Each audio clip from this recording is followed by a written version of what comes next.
നമസ്കാരം, ഇത് the Indian.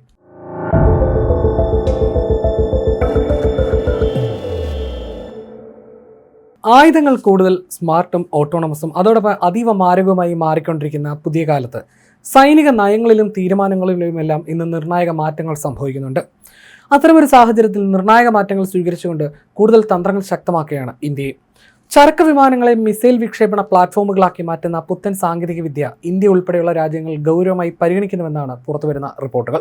US air force പരീക്ഷിച്ച് വിജയിപ്പിച്ച റാപ്പിഡ് ഡ്രാഗൺ എന്ന ഈ പദ്ധതി യുദ്ധവിമാനങ്ങളുടെ പരിമിതികൾ മറികടക്കാൻ സൈന്യത്തെ സഹായിക്കുമെന്നാണ് വിലയിരുത്തൽ.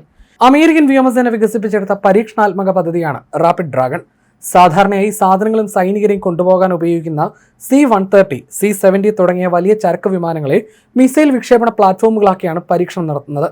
ഒരു ചരക്ക് വിമാനത്തിന് ഒരേ സമയം നിരവധി മിസൈലുകൾ വഹിക്കാൻ കഴിയുമെന്നതിനാൽ യുദ്ധസമയത്ത് ഒരു മിസൈൽ ട്രക്ക് പോലെ പ്രവർത്തിക്കാൻ ഇവയ്ക്ക് സാധിക്കും. C-130, C-17 തുടങ്ങിയ വലിയ സൈനിക ട്രാൻസ്പോർട്ട് വിമാനങ്ങളിൽ നിന്ന് പാലറ്റുകളിൽ ഘടിപ്പിച്ച ക്രൂയിസ് മിസൈലുകൾ വിക്ഷേപിക്കുന്ന അമേരിക്കൻ സാങ്കേതിക വിദ്യയാണ് റാപ്പിഡ് ഡ്രാഗൺ. വിമാനത്തിന് വലിയ മാറ്റങ്ങൾ വരുത്താതെ തന്നെ കാർഗോ റെയിലെ പ്രത്യേക പാലറ്റ് സംവിധാനത്തിലാണ് ഇതിൽ മിസൈലുകൾ ക്രമീകരിക്കുന്നത്. പാലറ്റുകൾ എന്നാൽ പ്രധാനമായും സാധനങ്ങൾ അടുക്കി വെക്കുന്നതിനും സൂക്ഷിക്കുന്നതിനും ഉപയോഗിക്കുന്ന തട്ടുകളെയാണ് വിശേഷിപ്പിക്കുക. മിസൈലുകൾ പ്രത്യേകമായ പാലറ്റുകളിൽ സജ്ജീകരിച്ച് വിമാനത്തിന്റെ കാർഗോ അറയിൽ കയറ്റും. വിമാനം പറക്കുന്നതിനിടെ പിൻഭാഗത്തെ വാതിൽ വഴി ഈ പാലറ്റുകൾ താഴേക്കിടുന്നു. ഒരു പാരച്യൂട്ടിന്റെ സഹായത്തോടെ വായുവിൽ സുസ്ഥിരമാകുന്ന ഈ പാലറ്റുകളിൽ നിന്ന് മിസൈലുകൾ ഓരോന്നായി വിക്ഷേപിക്കപ്പെടുകയും അവ ലക്ഷ്യസ്ഥാനത്തേക്ക് സ്വയം കുതിക്കുകയും ചെയ്യും. വിമാനങ്ങളിൽ വലിയ രീതിയിലുള്ള മാറ്റങ്ങൾ വരുത്താതെ തന്നെ അവയെ താൽക്കാലിക മിസൈൽ വാഹകരാക്കി മാറ്റാൻ ഈ സാങ്കേതിക വിദ്യ വിമാനത്തെ സഹായിക്കുന്നു.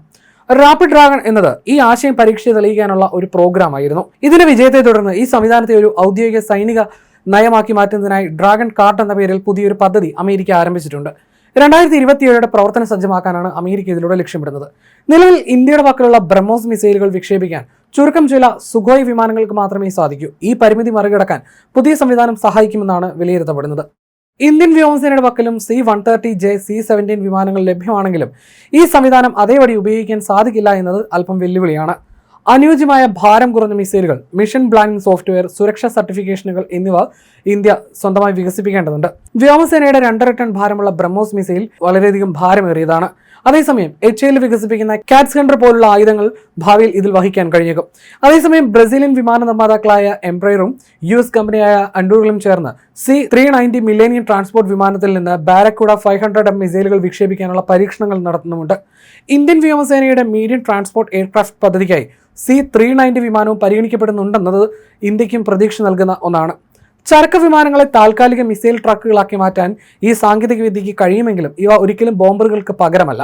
കാരണം ട്രാൻസ്പോർട്ട് വിമാനങ്ങൾ വലുതും യുദ്ധവിമാനങ്ങളെ അപേക്ഷിച്ച് താരതമ്യേന വേഗത കുറഞ്ഞതുമാണ്. കൂടാതെ പ്രത്യേക കോമ്പാക്ട് വിമാനങ്ങളെ പോലെ സ്വയം പ്രതിരോധ ശേഷി ഇവയ്ക്കില്ല. അതിനാൽ ഇവയ്ക്ക് ശത്രുവിന്റെ വ്യോമ അതിർത്തിക്ക് വളരെ അകലെ നിൽക്കേണ്ടി വരികയും ലക്ഷ്യസ്ഥാനങ്ങളിൽ എത്തുവാൻ പര്യാപ്തമായ ദൂരപരിധിയുള്ള മിസൈലുകളെ ആശ്രയിക്കേണ്ടി വരികയും ചെയ്യും. എങ്കിലും യുദ്ധവിമാനങ്ങളുടെ എണ്ണം കൂട്ടാതെ തന്നെ ഒരു പോരാട്ടത്തിന്റെ ആദ്യഘട്ടത്തിൽ എതിരാളിക്ക് മേൽ വലിയ തോതിലുള്ള മിസൈൽ ആക്രമണം അഴിച്ചുവിടാൻ സൈന്യത്തിന് നൽകുന്ന അധിക കരുത്തായി ഈ വിക്ഷേപണ സംവിധാനം മാറും.